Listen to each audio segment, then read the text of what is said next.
西畑清純です。空植物園の代表をしてます。プラントハンターと呼ばれています。簡単に言うと、植物を見つけて調達をして届ける仕事。毎月行ってます。いろんな国の産地を訪ねたり、野山を訪ねたり、1年間で、多分15回ぐらい海外に行くんですけど、いい年間250トンぐらい植物をね輸入して、で日本国内に供給したり、中国だったり韓国だったり近隣諸国にも輸出してるんですけど、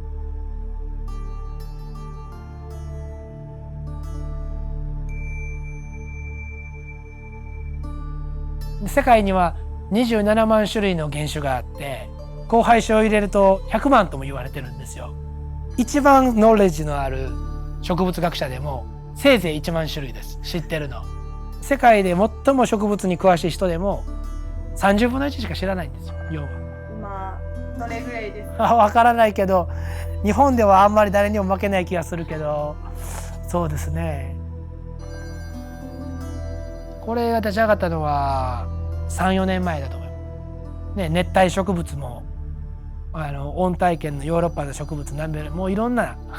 ここは植物を養生するため、輸入してきた植物とかストックして、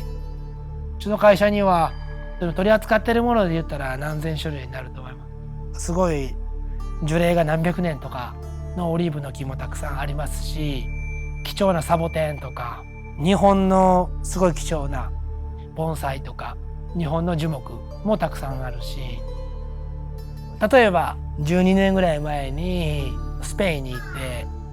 樹齢1000年と呼ばれるような巨大なオリーブの木を初めて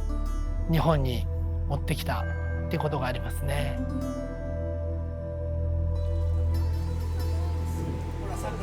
まだ日本では取り組まれたことのない新しい取り組みとか、オーダーに合わせて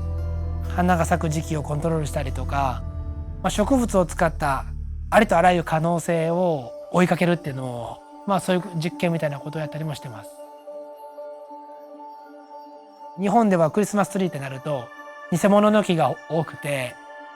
でそんな中でご縁があって、その最も大きな木を神戸に建てようということで、日本の富山県から船で輸送しておきました。結果的にはその一本の木が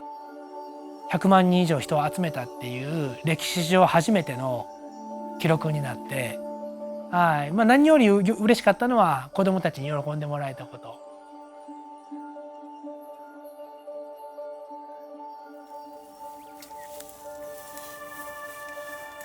植物は全てですよ。21歳でこの仕事をし始めて、初めての仕事の時に普通に、夏の日だったんですけど、生け花に使う枝を取ったんですけど、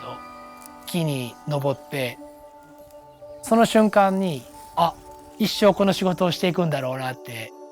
ひらめきました。これは天職になるだろうなと思いました。ライフワークです。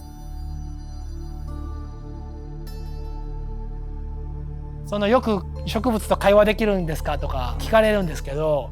実際夢中でこうやって木に抱きついて登ってたりとか、夢中で木を掘ってたりするとコミュニケーションを取ってるような気持ちになる。今しんどいんだなとか、この木は元気なんだなとか。例えばボクシングで2人のボクサーが戦い合うと、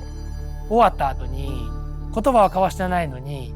2人だけの言葉じゃないコミュニケーションが取れた時あると思うんですよ。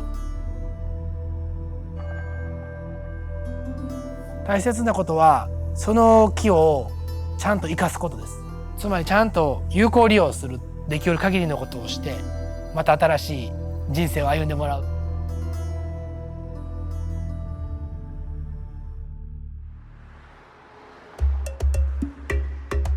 ソニーさんから日本でいう最も地価の高い銀座でのど真ん中で公園をプロデュースしてほしいっていう依頼があって、普通にこの銀座っていう街は5000万円の時計が売ってたり、1億円を超えるような車が売ってるような街です。でそういう意味で言うとこう木をセレクションするっていうのはやっぱり一流の木、ありのままの自然の姿の木とか。じゃあ例えばこのディクソニア・アンタルティカ、恐竜時代から姿をほとんど変えずに現代まで残っている貴重な植物です。これはタスマニア島からです。これはバンペイユです。これは日本で育てたものです。うちの農場で3年ぐらい養生して。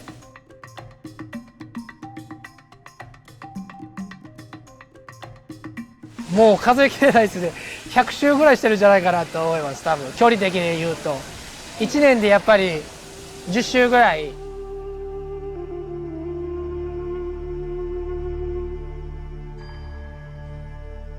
よく言われますよ。でも一応そう信じてます。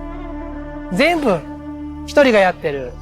ランドスケープデザインから企画から庭作りから、僕はその植物の仕事でジャンルをぶち壊して最終的にはそこに木を届けて世界を変えるっていうことを目標にしてやってるんです。